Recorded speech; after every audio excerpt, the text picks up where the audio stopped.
Salam, selamat pagi. Bertemu kembali di dalam renungan pagi Ibu Surgawi, keluarga Immanuel Baptist.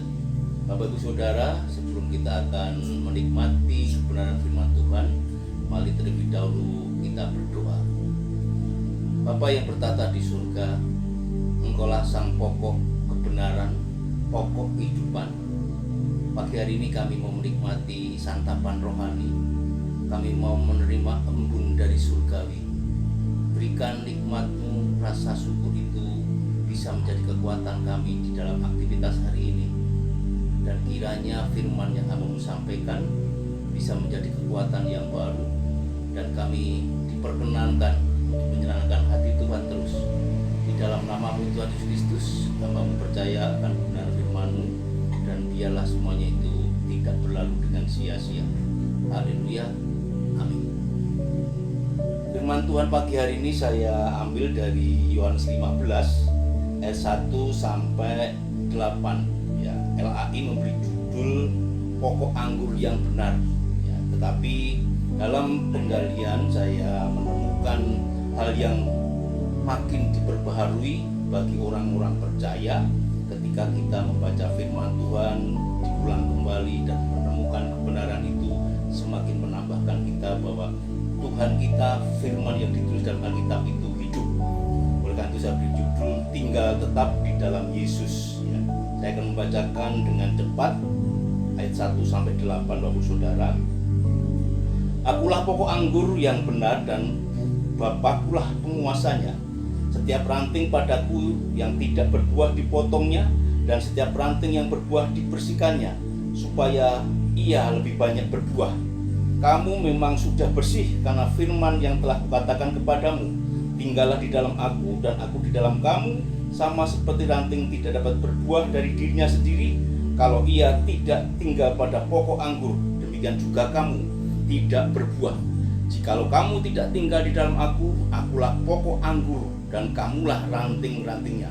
Barang siapa tinggal di dalam aku dan aku di dalam dia, ia berbuah banyak, sebab di luar aku kamu tidak dapat berbuat apa-apa. Barang siapa tinggal di dalam aku, ia dibuang keluar.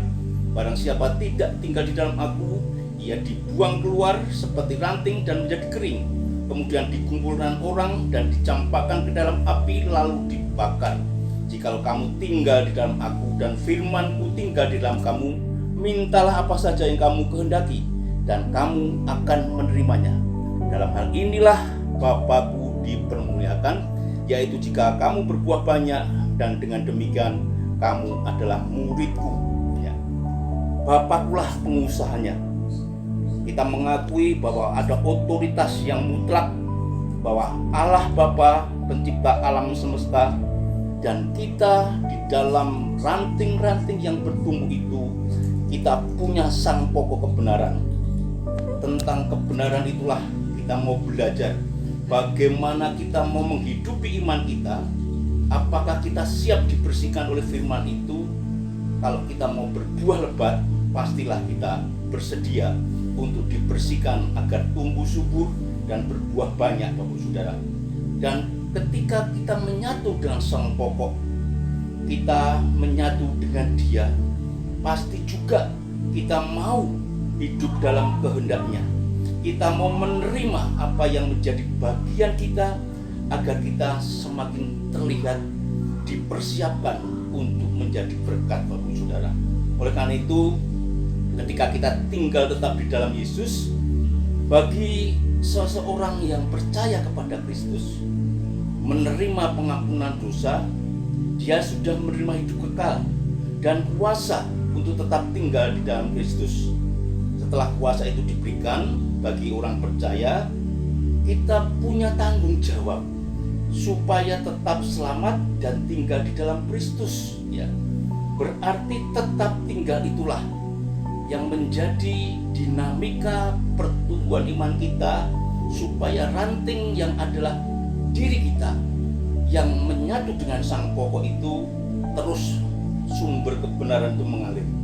Bagi orang percaya, hidup adalah untuk Kristus, dan selama kita hidup buat Kristus, mengalirlah sang pokok kebenaran itu. Nah, syarat-syaratnya Bapak Saudara, ketika kita tinggal dalam Kristus, yang pertama adalah mengalirkan firman Allah senantiasa dalam hati dan pikiran kita untuk menjadi tuntunan dalam tindakan kita dalam setiap aktivitas. Kemudian menyatukan kebiasaan persekutuan yang intim dan tetap dengan Kristus supaya mengambil kekuatan daripadanya. Ini ada di dalam ayat 7. Jikalau kamu tinggal di dalam aku dan firmanku di dalam kamu, mintalah apa saja yang kamu kehendaki dan kamu akan menerimanya. Sang pokok kebenaran, sang kehidupan itu mengalirkan dalam hati dan pikiran kita. Dan sang pokok kebenaran dan sang pokok kehidupan itu menuntun tindakan kita. Persekutuan yang intim itu tetap dijaga. Kristus yang menjadi utama kita, mengambil, menganugerahkan, membagikan kekuatannya dari Dia untuk kita buat sesama.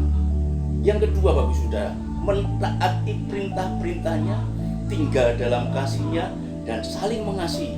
Ada di dalam ayat 10 dan 12, Bapak Saudara.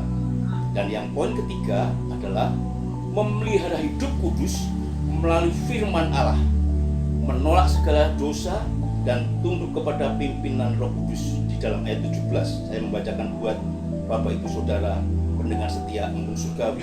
Inilah perintahku kepadamu, kasihilah seorang akan yang lain.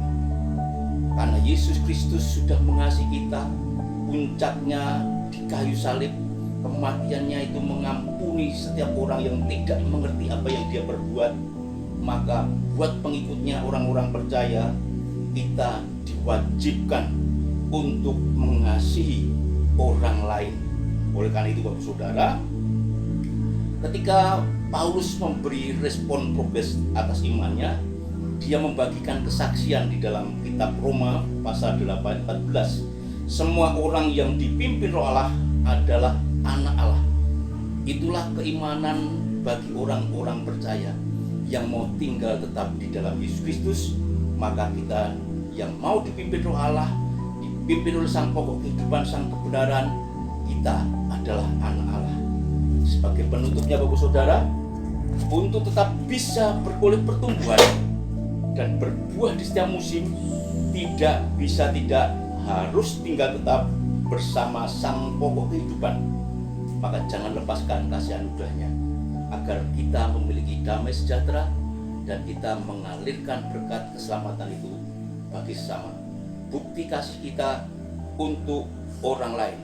Tuhan Yesus memberkati. Haleluya. Amin.